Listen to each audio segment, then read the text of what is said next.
création, c'est un mélange de pas mal d'éléments qui prennent de la place dans le temps. Il peut y avoir eu des enseignements, il peut y avoir eu de l'observation, de forme, de lumière, d'espace, de couleur, de matière, de profondeur, de rien du tout, de mini petites choses, le sable, je sais pas, des petites choses totalement anodines, une lumière sur un morceau de plastique ou alors des choses beaucoup plus somptueuses comme l'altération des ors d'un endroit ancien, voilà.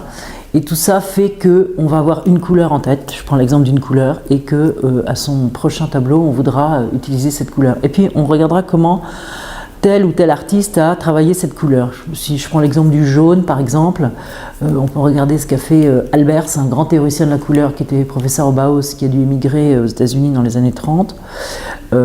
Après, il a enseigné au Mountain College dans l'Est des États-Unis, et il a travaillé sur toutes les couleurs, mais en particulier sur les jaunes, parce que c'est vrai que c'est une couleur fascinante dans la mesure où c'est couleur de la lumière.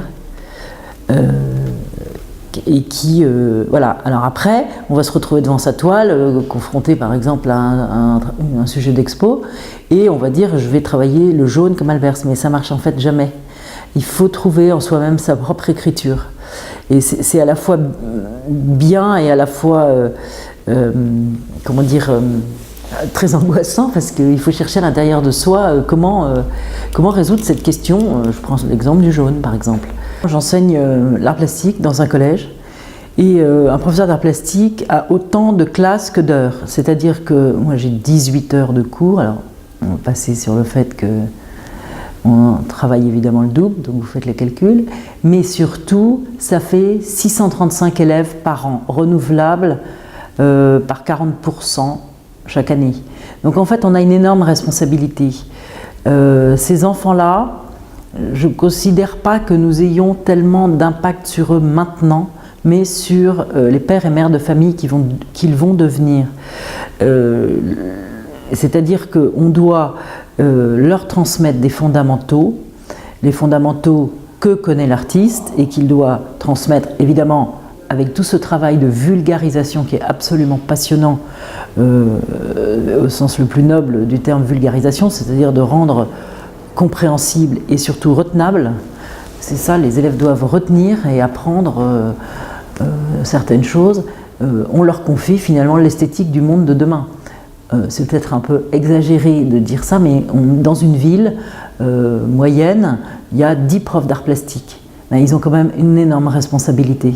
À partir du moment où les enfants sont élevés à faire la différence entre ce qui est beau et ce qui ne l'est pas, et ben, ça va les conduire à les tendre à peut-être un espoir fou, mais à d'autres domaines de la vie. Il y a ce qui est beau et ce qui ne l'est pas. En ce moment, notamment, j'y pense, on fait des dessins sur iPad. On cherche quels sont les 4 éléments indispensables au dessin, par exemple. Et alors, je donne l'exemple du dessin.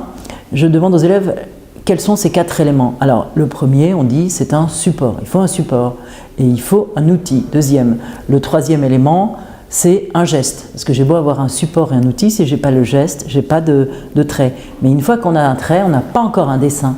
Et ce qu'il faut, c'est l'observation.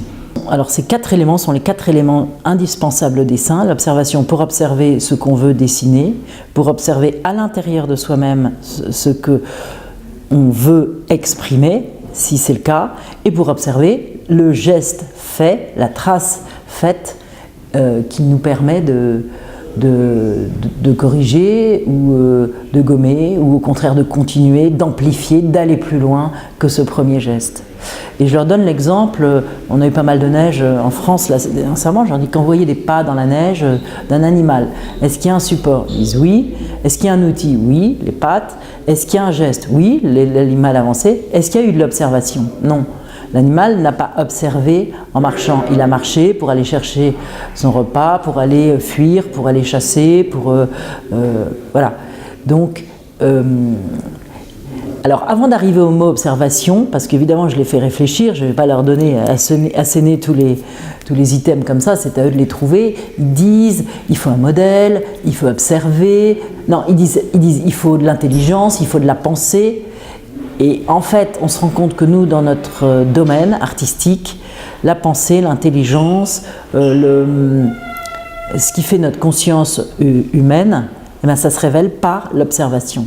L'observation, c'est quand même le creuset fondamental de ces matières artistiques, et on peut tout à fait l'étendre après à la question de l'écoute. Quelqu'un qui a appris à observer de manière pointue va pouvoir peut-être mieux écouter ensuite les autres. Mais dans les arts plastiques, on identifie aussi les élèves créatifs, et la créativité n'est pas du tout une propension forcément à être artiste. C'est souvent, moi je l'ai remarqué, alors c'est un petit peu, ça paraît pompeux à dire, mais c'est souvent une preuve d'intelligence. C'est-à-dire que dans un système ultra scolaire, ultra normé qui est le collège, où on fait quand même un travail de masse, il faut dire ce qui est, certains arrivent à s'en échapper ou à optimiser la consigne pour aller encore plus loin et aller jusqu'au bout de leur idée. Et ça, c'est vraiment le symptôme d'une intelligence, d'une forme d'intelligence développée. On a une responsabilité par rapport à sa construction propre, je pense.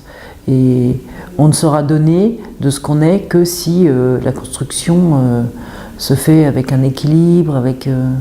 La responsabilité, c'est quand même aller jusqu'au bout de la raison qui fait qu'on est sur Terre, quoi. Enfin, je sais pas.